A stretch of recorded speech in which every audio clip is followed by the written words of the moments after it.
Chers élèves, bienvenue dans ce 9e cours Internet où nous allons créer les liens. Vous allez dans votre logiciel SeaMonkey et sur votre Composer, vous ouvrez le document de base, celui de index.html. Pour la création des liens, vous sélectionnez l'endroit de texte dans lequel vous allez créer des liens et vous cliquez sur le bouton lien. Il suffit de cliquer ensuite sur choisir un fichier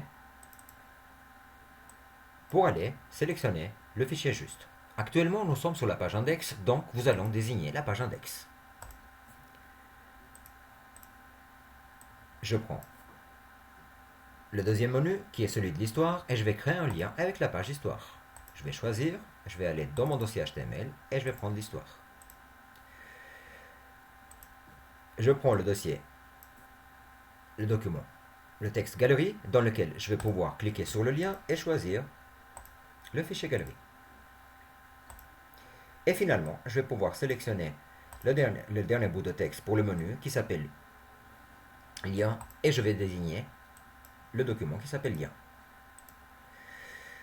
N'oubliez pas d'enregistrer votre page accueil dont le nom du fichier est index.html.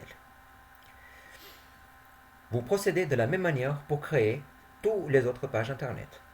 Par exemple, je vous montrerai qu'avec une seule page, celle de l'histoire, comment on fait le reste des liens. Vous faites ouvrir sur le Composer, vous allez sur la page histoire,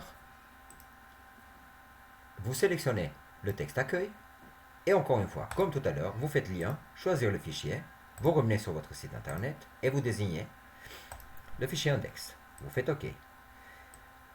Une fois que vous avez sélectionné le texte histoire, vous faites la même chose avec le document histoire, qui est le même fichier dans lequel nous travaillons.